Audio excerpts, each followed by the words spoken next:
different.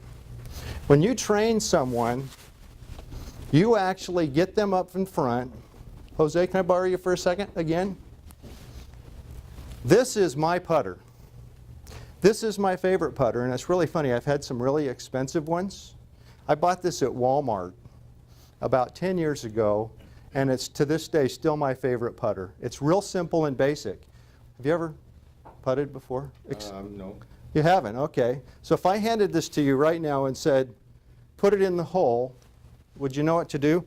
The hole is between my feet here. Would you know what to do? Would you know how to grip the grip?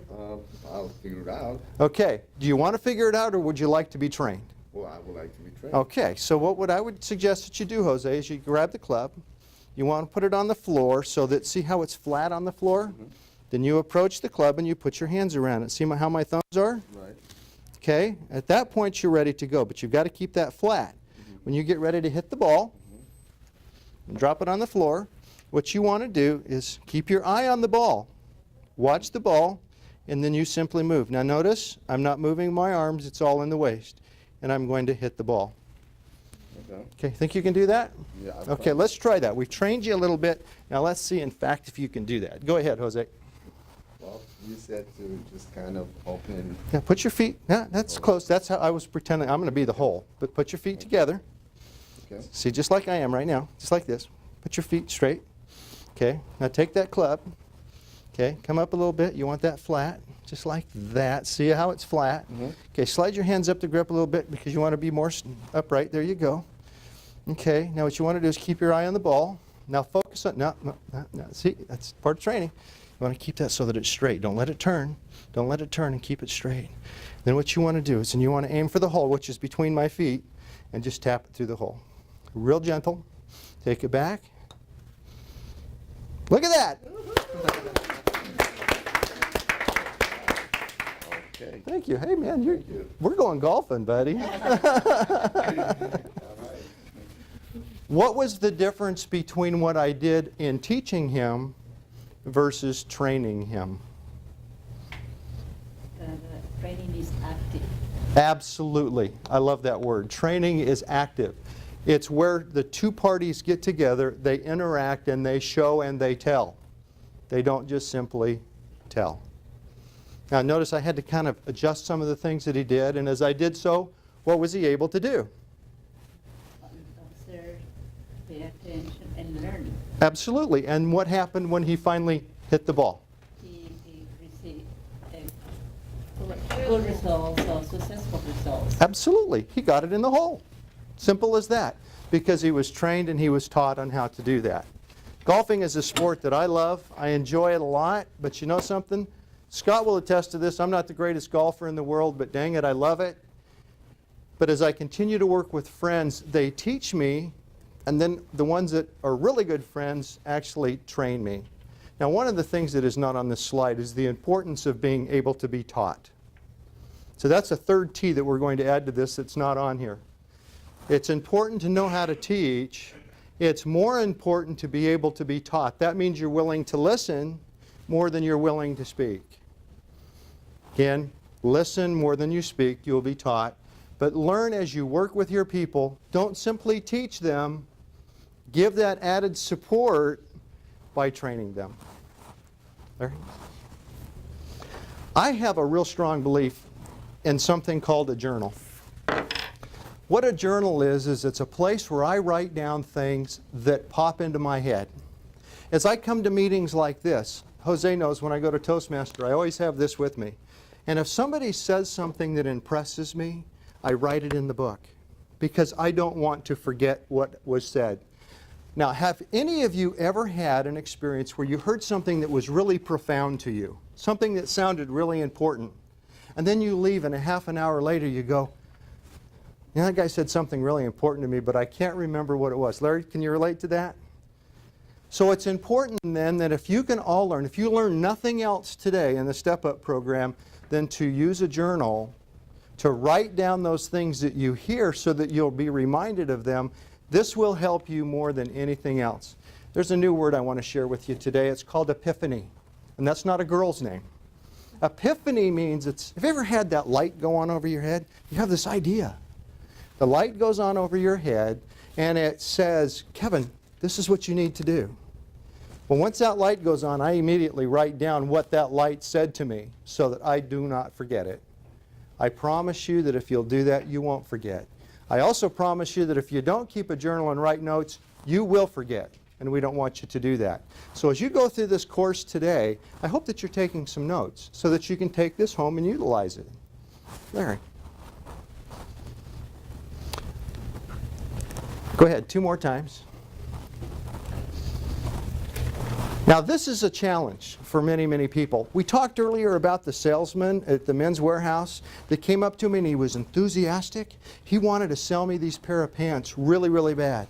But something got in the way of his enthusiasm. He had part of it right, but he wasn't honest. And this word here, ethics, talks about how honest we are in our dealings with everybody. In the Step Up program, we always teach, not just every once in a while, there's never an exception to this. When you go out and you sell or you teach or you train or work with your employees or work with your bosses, be enthusiastic, be excited about what you're doing, but always tell the truth, always be honest. And if you do not have an answer for somebody, there's 2 options. You can lie, which we hope you won't do, or you say, I don't know. Is there anything wrong with saying, I don't know? No. So what is the answer that should follow that, I don't know? Yeah, let me find out. So I'll find that out for you, and then when you do so, then you follow up, right? You follow up with that person or those people, and you give them the answer to the I don't know that you did have. What does that do to your relationship with others? There you go. There's the key word. You become trusted. Ethics and trust all go together. So we want you to be enthusiastic. This club is the best club in the world. I love it. And if you buy it, you're going to be the best golfer in the world. You'll be able to go out and compete against Tiger Woods. Is that the truth? No. But you know, there's guys that may go out there and say that. Larry, this is a really good golf club. I like it. And it's got a good strength to it. It's got a graphite rod on it, and it'll make it easier for you to hit the ball. But I'm going to tell you, as good as I think this club is, it's up to you to practice with it. You've got to play with it and figure out how it's going to work for you. And I think you'll get really, really good results from it if you'll just try it. But again, it's going to take you a month or so to get the feel for this club. But my feelings are, and my experience in the golf industry is that you'll like it and it'll improve your game. What sounds better? Is that more realistic? So that's what you want to do in sales, even when you're talking with your children. Don't bend the truth. Don't make it sound better than it is. That's important. Moving on. Now this part of the equation is so important. Many people go into the marketplace and they work with their customers and they don't prepare first. Now, for me to come in and speak to you today, I didn't have somebody do this for me. I prepared it myself. And I've spent a lot of time going over it and over it and over it again to be sure that what I said to you would genuinely help you. If you're in real estate like Jose is, he has to know the laws. So don't you have to prepare quite a bit before you go out and make a sale? Do we have anybody in here in the medical field? You were? What did you do? Physical therapist. Oh, you were a physical therapist. Now, how did you learn to do that? I went to school, I had training, I had clinical affiliations, internships, and a practice. Okay, so there was a lot of things you had to do before you could actually practice what you do. When I was younger, it always bothered me when doctors, after they got out of school, they didn't go to work, they went to practice. And it always scared me because I don't want anybody practicing on my body. But the reality of it is, no matter what you do, again, going back to Carly, you're going to have a little boy. It's going to be a whole new experience for you. So hopefully you're preparing now, maybe reading some books. And then you've got to start, once that baby comes out, what's his name going to be? Do you have a name yet? Julian? I like that name. So when little Julian comes out, then comes the opportunity for you to practice what you've prepared for. But preparing is just as important as practicing. And the reason we continue to practice is this, because nothing ever works out exactly like you think it's going to work out. So we continue to practice at it. You'll become a better mom as Julian gets older. Simple as that. You'll become a better mom as Julian gets older. You'll become a better real estate as you do it more and more. School teachers, well, how many of you guys are moms?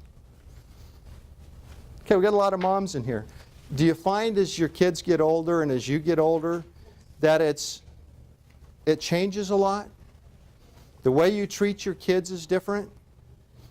And I think that's true because we learn as we go. But we still want to prepare. Larry?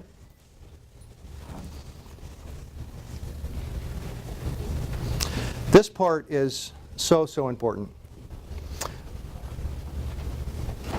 Anytime you get involved with anything, you need to understand who is the number one forefront. Who's the one that's going to be the motivator and the starter plug behind anything?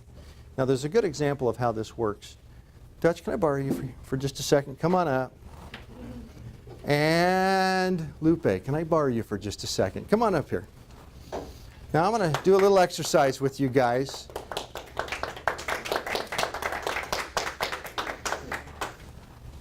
Okay, I'm going to stand right here. Now, what I'd like you guys to do, stand right here and just get right here, Dutch. And Lupe, you stand kind of face Dutch here a little bit. Now, I want you to take your fingers and I want you to do this. Can you see it? See this? Okay, put them together, just like that. Just like that. Oh, can you get them right in there, nice and tight? Okay. Here you go. You see it? No, keep them together. Keep them together. Keep them together. Keep them together. Keep them together. Okay. Pull them apart. What's the matter? What's the matter? What's the matter? Thank you. What did you just learn from that, Dutch? What did you just learn from that? That you're strong. That I'm strong? Okay, Lupe, what else did you learn? What was I able to get you to do by simply asking? Trying to get them apart or Yeah. pulling. How easy was it for me to get you to do that? This is easy. Yeah, all I had to do was do what? Tell me. Told you, or I asked you. I didn't tell you, I asked you. And you did it on your own. And you did it too, right, Dutch? And it was really easy to get them together, but how hard was it to get them apart?